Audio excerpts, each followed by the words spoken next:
গান এটা দিলে আমি গান এটা ক'বলৈ ভাল পাওঁ যে আমি অসমীয়া নহয় দুখীয়া তাতেই শেষ কৰি দিওঁ পিছৰখিনি নকওঁ তাৰ কাৰণে আমি কি কৰিব লাগে পিছৰখিনি নকওঁ যে আমি অসমীয়া নহওঁ দুখীয়া বুলি সান্তনা লোভিলে নহ'ব আচল লাইন সেইটোহে গতিকে সেইকেইটা শব্দতহে আচল অৰ্থটো ওলায় যে কেৱল সান্তনা লোভিলে নহ'ব আমি কৰিব লাগিব আগুৱাই গৈ নিজৰ কমফৰ্ট জ'ন মোৰ ঘৰৰ ভিতৰত ফেনখনৰ তলত গৰমত ভাতটো খাই শুবলৈ পালেতো ভাল লাগিবই কিন্তু যদি মই ব্যৱসায় কৰিবলৈ আহিছোঁ আৰু যিখিনি সময়ত দোকানৰ বিক্ৰী হয় সেই যে 1 বজাৰ পৰা 3টা বজালৈকে যদি মই শুওঁ ব্যৱসায় কেনেকৈ হ'ব ওলাই আহিব লাগিব ডেকা ল'ৰা এটাই গামোচা এখন পিন্ধি যেতিয়া তিনিআলি মূৰত কেৰাম খেলি থাকে মই দেখিলে তাতকৈ খং উঠা বস্তু মোৰ একোৱেই নাই লাইফত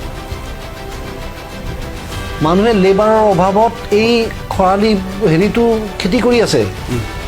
আমি বাংলাদেশী কৈ থাকোঁ তেওঁলোকে খেতি কৰি আছে তই কৰা নাই কিন্তু তই জেগা এৰিছিলি কাৰণেহে বাংলাদেশী বহিছে তোক খেদি বহিব কোনো পৰা নাই কিয় নোৱাৰোঁ কৰিব লাগিব আমি আগুৱাই আহি কাম কৰিব লাগিব ওলাই কাম কৰিব লাগিব খেতি পথাৰ আমাৰ হাতৰ পৰা গুচি গ'ল তাতে গৈ বেংগলোৰত গৈ পেলাই বহি তেওঁলোকে তাতে ছিকিউৰিটি গাৰ্ড হৈ পইচা লৈ আছে বা সুখী জীৱনটো গতিকে এই ধৰণৰ কথাবিলাক আমি অলপমান চিন্তা কৰিব লাগিব তেতিয়াহে অসমীয়া সেই যে জাতিবোধটো আজি যেতিয়া দক্ষিণোত্তৰ ছবি যেতিয়া আজি ইমান ভাল কৰি আছে যে ডাবড ভাৰ্জনটো লিপটো নিমিলে লিপ চিংকিংটো নিমিলে কৈ থাকে বেলেগ ওলাই থাকে শব্দ বেলেগ সেইখন ছবিও চাই ভাল পায় কিন্তু অসমীয়া ছবিখন চাবলৈ নাহে সেইখন ছবিও চায় কিন্তু তাৰ আঁৰত